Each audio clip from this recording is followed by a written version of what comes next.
Alright, here we are at the Sloan Museum's Courtland Center branch. And we highlight, of course, what Flint's all about. Flint's all about cars and trucks. And you can see Flint is Vehicle City. This is a little reproduction of an antique iron sign they have over the main drive in downtown Flint. And there's a great mural behind that of what Flint looked like in the 1950s with Kresge and J.C. Penney's and different stores downtown. But we're going to check out the cars here because there's some great cars here. 37 Buick, of course, is, you know, the Flint staple. Buick and General Motors, Chevrolet, all based here in Flint for quite a while. This is a 1909 Patterson, which is a very rare car. Began in Flint, Michigan. It is the only one left of 64 that were made that year. A Patterson motor buggy, look at that. Isn't that amazing? This truly is a horseless carriage. The carriage works and the wheels are just like something that would be pulled, that would be pulled by a horse, except it's motorized. Awesome, awesome vehicle. There's another Buick over there, and of course a split window Corvette. We're going to be moving on down. I think I see a 50-something Buick over there. Oh, some sort of racing car here. Look at that. Very sleek. 1910 Buick Race Car Special. I wonder if that was an original decal. I sort of doubt it, but 622 cubic inches. Hit 110 miles an hour. This is 1954 Buick. Very pretty car. 1905 Buick and chassis built in Flint and then shipped to Jackson for the addition of the bodywork. And that was very common back in the day. Car builders would build the chassis and engine, and then the coachwork or the body would be added later by another manufacturer. 1908 from the Pontiac Spring and Wagon Works. A high wheel wooden drive car produced in Pontiac, Michigan. Similarly styled horseless carriage called the Oakland was also made there. And Oakland Motor Company was the predecessor of Pontiac Motor Company. I have a whole video about the history of the Pontiac Motor Company in Pontiac, Michigan. You should check out if you're interested in Pontiacs. There's a brass era Buick, 1908. They called themselves the largest producer of automobiles in the world in 1908, producing more cars than any other company. The #1 car maker in 1908. Another brass era car with some wood trim on it. 1910. 1913 Chevy. This is a nice progression of cars here through the years, I tell you. 1913 Buick. Look at this, it's quite amazing. It's got a little air tank down on the side. It's got the replaceable wheels, wooden wheels with a separate tire unit. The steering wheel's on the right side on this one. And back in then there was no real standard. Cars went from left to right depending on the year they were in the manufacturer. Crank start, of course, for most cars back then. This one here is a Monroe.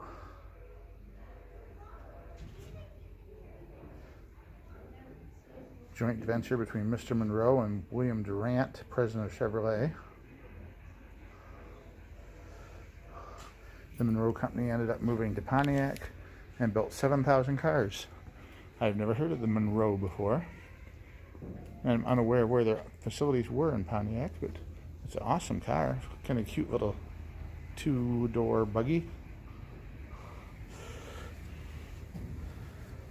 50 Chevrolet. A Patterson. He was a carriage maker. Produced automobiles. Conservative in styling, loyal following. Mr. Patterson died in 1921. Production ceased in 1923. That's a big vehicle. That's a very solidly built, large vehicle. I can see why it would have quite a following. It would be a very durable car for back then with, let's see, capability to handle the rutted dirt roads that were very common. 1920 McLaughlin. Oshawa, Ontario. Contracted with Buick. And they also started building Chevrolets at one point in Canada. Another orphan kind of company, the McLaughlin. Pretty interesting. 1920 Chevy. $490.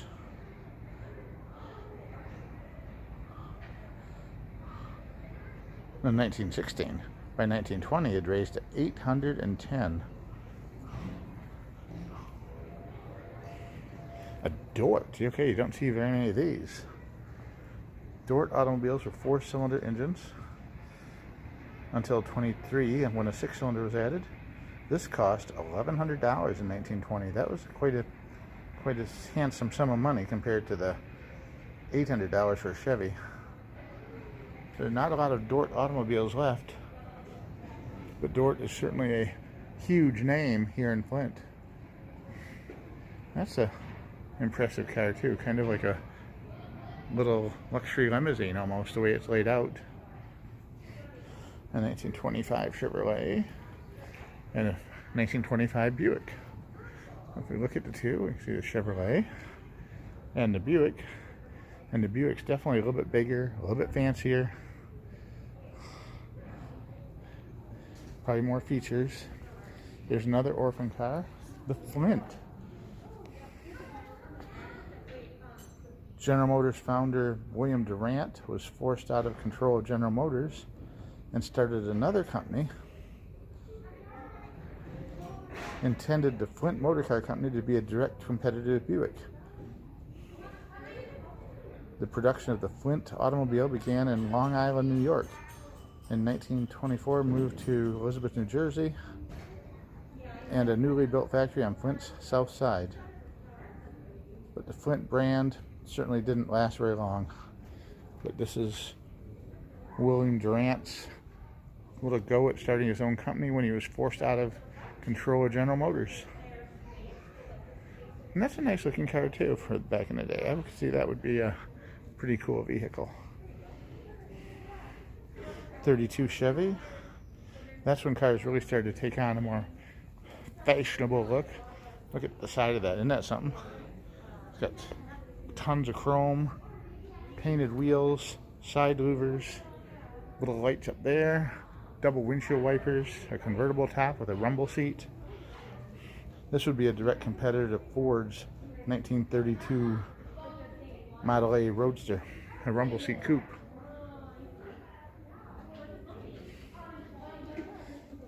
A Randolph truck. Trucks were big in Flint. Flint made a lot of trucks. Let's see. This was a company that William Durant bought after founding General Motors in 1908. It's not clear what happened to the company.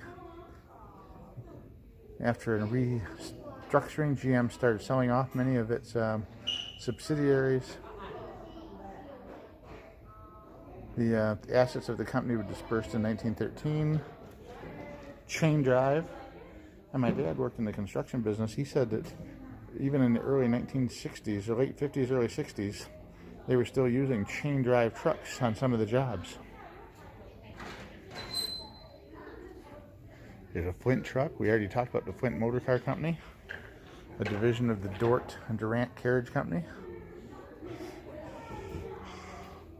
Production ended when they started concentrating on cars.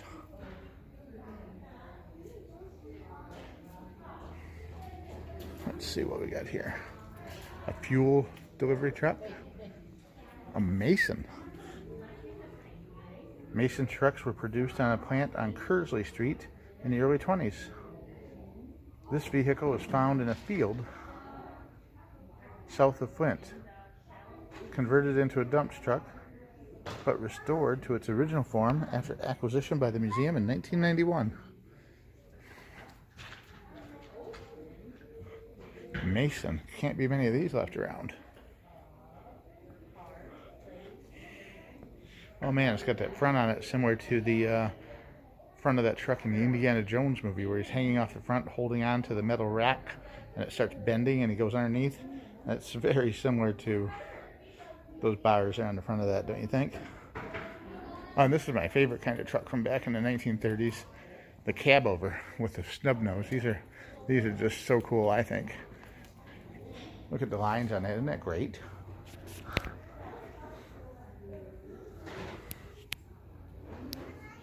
$1939. Still has the hole for the crank start. This is beautiful. With the red pinstriping in the grille and the hood ornament. Just a beautiful, stylish truck. Only one windshield wiper and one rearview mirror. Very plain inside. Hardly any fabric or anything inside, but it does have a window crank on the dashboard so you can open up the front window and crack it open. It swings out a little bit to provide you some ventilation.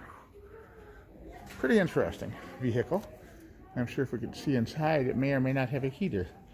Vehicles back in the day, especially commercial trucks, often had no heaters in them.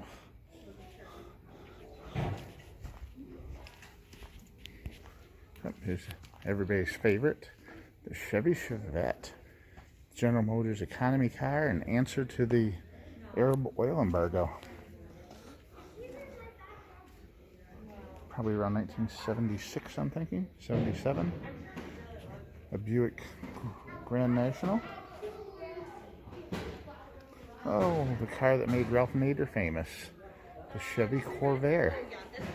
An economy car that dated back like 62 or 63. This one's a newer one, and it's the two-door hardtop, which is kind of a rarer form of it. And that's actually a beautiful car. That is, I think these are great. This one's a 69, probably the last year, I'm guessing, of the Corvair.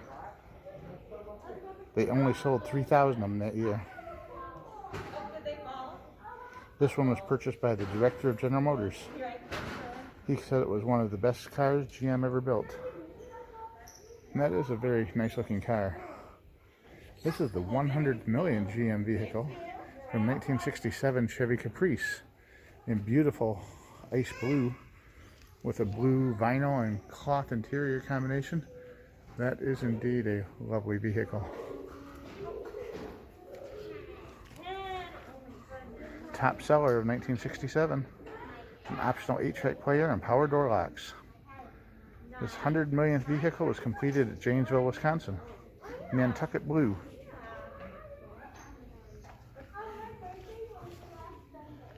Oh, Roadmaster. Look at the size of this beast. Now, I'm not sure, but I'm guessing this is a 58, but we'll see in a minute. Oh, just chrome and styling and just everything over the top on this. Look at that dashboard. It's even padded on the front edge, which was not common back then. I love that. That's a beauty. She is something else. With the gun sight badges on the front. Let's see. It is a 58. The 58 General Motors vehicles are very distinctive. Of course, you know, everybody knows that 57 was a huge year for Chevrolet and GM, but the 58 cars didn't sell well at the time. People thought they were a letdown after the cars of 1957, but looking back at them now, people are very impressed with the 58s, and they're very desirable collector's cars now. Here's a first year Chevy Corvette, a 1953. 300 hand-built vehicles and only one color. Polo white with a black top and red interior. A 6-cylinder engine that did 0 to 60 in a snail's pace of 11 seconds. But it set the standard for the future of the Corvette development. This is the high-end Buick from 49. Oh, we got a concept car over here. Well, let's check out the other ones first. a 47 Chevy, and a Chevy, a Woody wagon from 1929 with roll-down side curtains. No real windows in it. A lot of these didn't survive because of the rotting woodwork and the lack of utility in cold weather climates. Let's see what this concept car is over here, because this is pretty darn cool. Oh, a Centurion. The concept cars that never made it into production. This is something to see here. One of a kind for sure. The styling and the body work on this. You know, these kind of things are very expensive to try and make on a mass production scale. That's why you don't see them go into actual production. And then look at the inside. It's really bizarre on the inside. It even has a screen in it. You think your cars now have great screens? Look at that. There's some sort of like little video screen there right in the middle. I don't know what that big chrome thing is there attached at the center, but the shifter is right in the center of the steering wheel. It's a dial shifter, just the same as it's popular on new cars now. People think their dial shifter is a great new innovation, but General Motors had it back when this car was made, including a clear bubble top. This is pretty impressive. Lots of features on this that we come to expect nowadays in the modern cars. The front end is just killer design. Look at that. Isn't that amazing? And this is from 1956. Never actually equipped with a running engine, not drivable, but it does have a rear view camera and a television screen with its jet-like body, bubble top appearance. Looks very futuristic.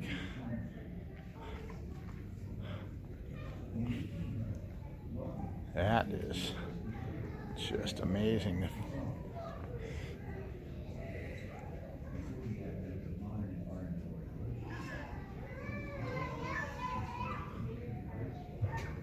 Right, then we've got, what do we got here? 63 Buick Riviera, except they're calling it the Silver Arrow. Cadillac division turned it down. Buick won the competition and converted it into the Buick Riviera nameplate.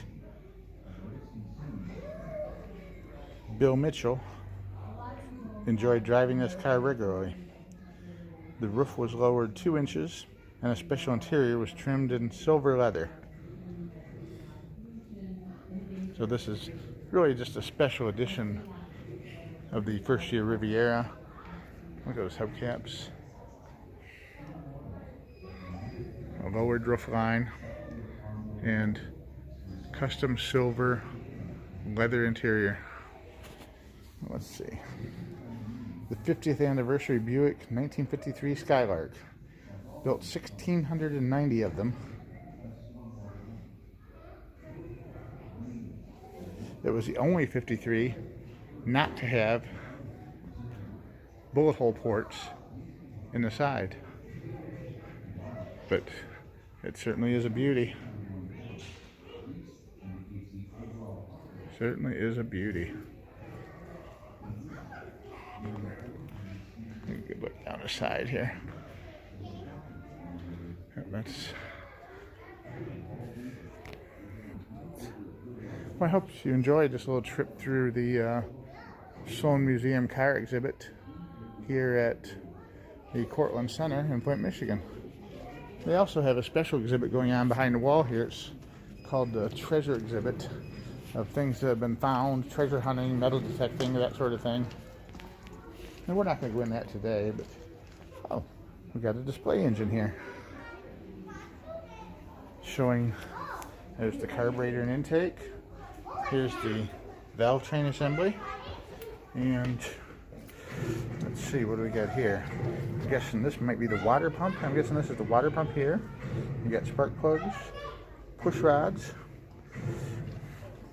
Yeah, that's pretty cool. I don't know, there's no signage here saying what this is from or what it's to, but it's pretty cool. Can you actually crank it, or is that not something you can do here? Nope, it's not crankable, but it does have the crank attached, so Alright, well, there you go. Alright, this is the Sloan Museum at Courtland Center. And there's your hours. Wednesday, Thursday, Friday, Saturday, and Sunday. Closed Monday and Tuesday. If you're a resident of Genesee County or the city of Flint, everything is free. If you're a non-resident, it's $6, $5 for seniors and $4 for kids.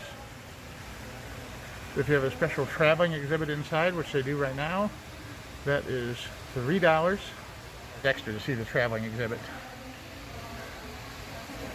So, there you go. Thank you for coming along and joining us. I hope you enjoyed this trip to Courtland Center and the Sloan Museum here in Flint, Michigan. Have a great day. Bye for now.